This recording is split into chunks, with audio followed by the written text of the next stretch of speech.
coming up, we have a middleweight match that's pretty much should be the fight of the year.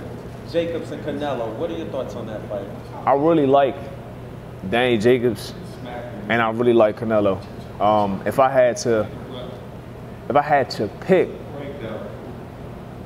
my money would say the younger, more, just the younger fighter, the younger, more, I guess, exciting fighter. I can't even call him more exciting. Just the younger fighter. If I had to pick, I would go with him. My heart wants to go with Danny Jacobs. I like Danny Jacobs. I respect Andre Rozier.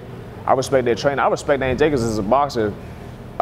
If you look at Danny Jacobs, a lot of times he has supreme boxing ability, but at times if he hurts you, he'll throw all that out the window to try to get at you. And I mean, I respect it, because you have a punch, you got a hell of a punch. But it's like, bro, don't run in the punches, bro. You know what I mean? Like that's actually how he got dropped by Sergio Moore, going in there trying to think he's gonna take Sergio Moore out, and Sergio Moore dropped him with a hook. You know what I mean? That was the first fight. The second fight, he kind of dominated Sergio Moore. But the first fight, he got dropped based on what I was just saying. Canelo is he's a good counterpuncher. He has really nice speed and, of course, really nice power. So I think it's going to be a very, very interesting fight between those two. I think I really want to go with Danny Jacobs. That's why I want to put my money with. Like I said, I like Danny Jacobs. I don't know him personally. I know Andre Rozier. I don't know Danny Jacobs personally, but I like Danny Jacobs. So I'm gonna take Danny Jacobs for that fight. So you're picking Danny with the heart and mentally Canelo? Yeah, mentally Canelo. This is a younger guy. You know what I mean? The only person he's lost to on record is Floyd. I mean, On record. Yeah, on record. But how do you feel about the Lara fight? I felt like Lara could have won that fight, depending upon what you were looking at. But at the same time, for Lara, you got to do more. I felt like he might have lost the first Triple G fight, but it wasn't called like that. So, no, I feel like he beat Cotto. He beat Cotto handily. So against Jacobs, do you think Canelo wins or Danny loses? Do you get what I'm saying? I kind of get what you're saying. Yeah. So is it Danny's fight to lose, or is Canelo just that good he wins, or vice versa? Canelo is that good to win. Okay. And I think it's a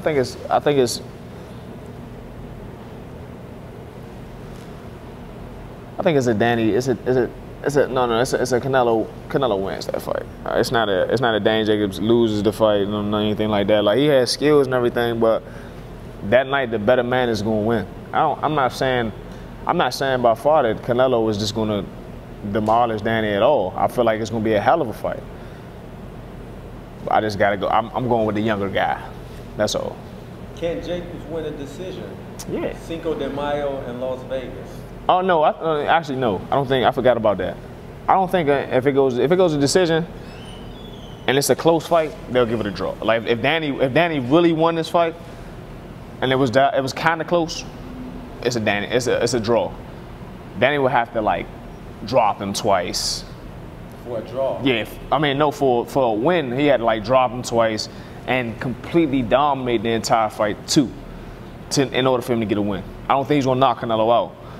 But you never know. But I don't think he's gonna knock Canelo out. But I think that that would be the only way he could be he gotta drop him twice and dominate for rounds, maybe 8 rounds at least.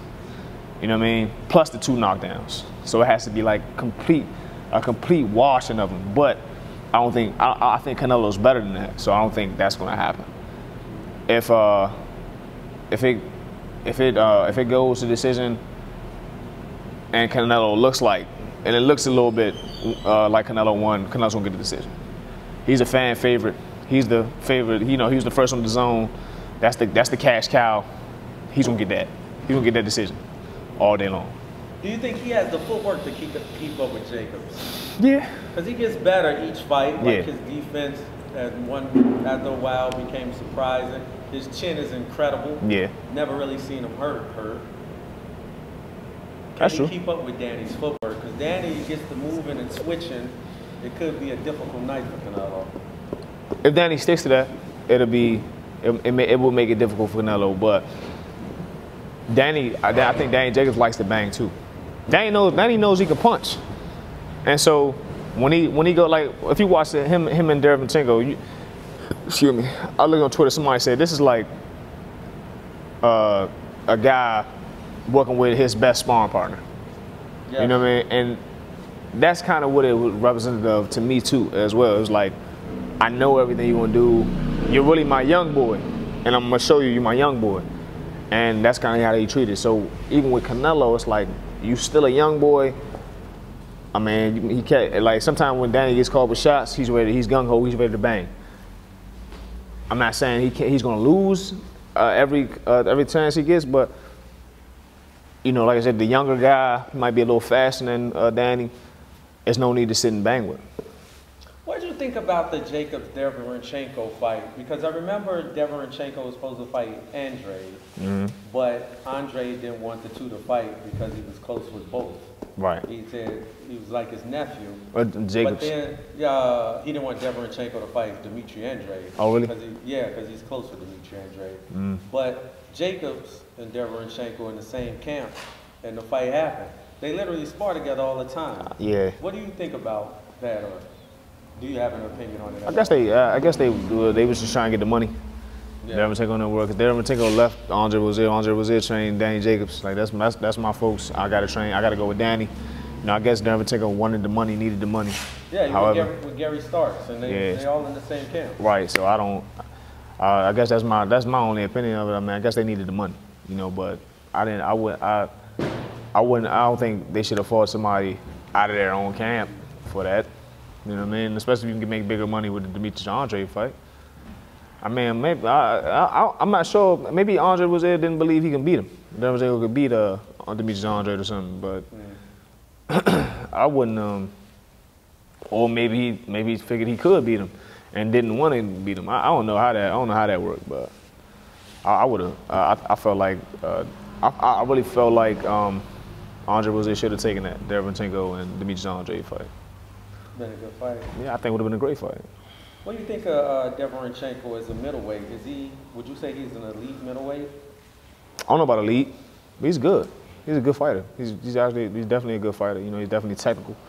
He has he's not super fast, he's not super sharp, but he's sharp. He's to the point he knows he's efficient. He knows what he's going to do, what he's going to land, what I want to land. He goes out there and executes the game plan. So I respect that. I like that. So who are your top 5 middleweights? Alantez, no. I mean, I'm not sure, man. I know, like I said, I want to consider myself one of the best, you know what I mean? But I guess if we had looked, barring myself, in no particular order, I would go Canelo, Danny Jacobs, Triple G. You gotta put Andre in there, and you gotta put Billy Joe Saunders in there. You gotta put Billy Joe Saunders in there. I mean, he was reigning with that WBO belt for a long time. So most of the top middleweights are with Dazn. Would you be willing to go with Dazn? Of course. To fight with them? Of course. That's where all the money is. I'm gonna get good, big money for it and good money for it. Why wouldn't I? Why wouldn't I go cash that check with them? What do you think of the Dazn platform compared to boxing on network television? I think it's nice. You know, they cornered the market on boxing where, you know, we're gonna show boxing here on its own platform, on its own thing. But I also like the PBC platform where boxing is being shown on mainstream television more often. That's a major thing. That you're gonna build more. You're gonna build more. I feel more fans, more casual boxing fans are gonna watch fights that should be on pay-per-view but are on regular TV. I can just access it when I want to. So that's a pretty nice, you know, that's a pretty good thing. But I like the Dazn. I like the Dazn platform as well. Plus, I like the paychecks they give out. They do give out massive paychecks, brother. If they want to give me a paycheck like that, I'd love to be over there. You hear that, Dazn? Tell them you want that. Dazn, Eddie Hearn, we love to be over there. You know, contact Mike Burrell, Lou DiBella. We love to be on Dazn. Have you ever thought about approaching them or going overseas? I mean, yeah, of course. Coming over here now, they invading. Yeah, I mean, if they wanted me overseas, I'd go overseas as well. I have no problem with that. I have no problem with some fighting on the zone overseas, fighting on the zone here. It doesn't matter to me. As long as they send me a contract, we get good money, my team gets paid, and I get fight. I build my legacy. I'm good with that. That's the point now. Is build my legacy, build my brand, build me, and you know, make me a household name. So give me the 5-year game plan for Alantez Fox. So within the next 5 years, well, the first thing this year is get a bigger fight, get a big fight with a big name to showcase my talent, to show that I'm back. I'm here still. You know, I'm still a force to be reckoned with. That's within this year. I can get 2 of those. I'm fine with 2 of those. Within those next 4 years after that, maybe get a title shot, win a belt, unify. Within the year after that, fight some more big names, man. Like in 5 years, I'll be 32. If I was to be unified world champions, I have two out of the 4 belts, I'm fine with that. All right, y'all. 2 out of the 5 belts. I mean, 2 out of the 4 belts would be amazing within those next 5 years. And then within, like, you know, I want to retire by 35. So within those next 3 years, if we can get another belt, or the last 2, if we can get a unification, and I can be undisputed world middleweight champion, I'll be fine with that too. That's like the ultimate goal. So you have 1 fight or 2 fights since your shoulder surgery? Just one. Just one. September 22nd, that was at Bowie. I won, 8-round decision. I got it, you know, I got that done. I got the 8-round decision done, you know, unanimous 8-round decision. You know, it was good to get my feet back wet and get back in the swing of things, but now we're looking to get back on. I haven't fought since September 22nd. We got calls, we got turn downs, we got cancellations, but we're ready to work. How's the shoulder feeling? Shoulder feels 110%. So whenever somebody would like to fight me, maybe once in the contract, I'm ready to fight whomever, whenever, wherever. So no problems at all? It feels better than before?